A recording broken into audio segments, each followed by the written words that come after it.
Indian നേവിയുടെ ആദ്യത്തെ anti submarine warfare shallow water craft നീറ്റിലിറങ്ങാൻ ഇനി ദിവസങ്ങൾ മാത്രമാണ് ബാക്കി. അർണാല എന്ന് പേരിട്ടിരിക്കുന്ന കപ്പൽ ജൂൺ 18-ന് വിശാഖപട്ടണത്ത് ജനറൽ അനിൽ ചൗഹാൻ കമ്മീഷൻ ചെയ്യും. ഡോക്ക് യാർഡിൽ അർണാല കൂടി എത്തുന്നതോടെ നാവികസേനയുടെ മൂർച്ച കൂടും. ഇതാദ്യമായാണ് ഒരു anti submarine warfare shallow water craft Indian നേവിയുടെ ആവനാഴിയിലേക്ക് എത്തുന്നത്.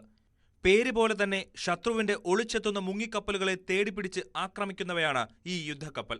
ആഴം കുറഞ്ഞ മേഖലയിൽ ഉപയോഗിക്കുന്നത് കൊണ്ടാണ് ഇവയെ ഷാലോ വാട്ടർ ക്രാഫ്റ്റ് എന്ന് വിളിക്കുന്നത്. യുദ്ധവിമാനങ്ങളെ ഉൾപ്പെടുത്തിയുള്ള ആക്രമണങ്ങൾക്കും ഇവ സജ്ജമാണ്.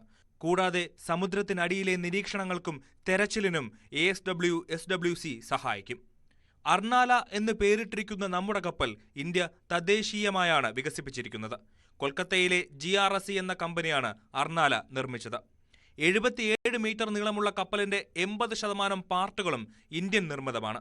മഹാരാഷ്ട്രയിലെ വാസയിലുള്ള അർണാല കോട്ടയുടെ സ്മരണാർത്ഥമാണ് കപ്പലിന് അർണാല എന്ന് പേരിട്ടിരിക്കുന്നത്. ജൂൺ 18-ന് സംയുക്ത സൈനിക മേധാവി ജനറൽ അനിൽ ചൗഹാൻ വിശാഖപട്ടണത്ത് അർണാല കമ്മീഷൻ ചെയ്യും. വൈസ് അഡ്മിറൽ രാജേഷ് പെന്താർക്കർ അടക്കമുള്ള ഉന്നത ഉദ്യോഗസ്ഥരും ചടങ്ങിന് സാക്ഷ്യം വഹിക്കും. News desk, News 18.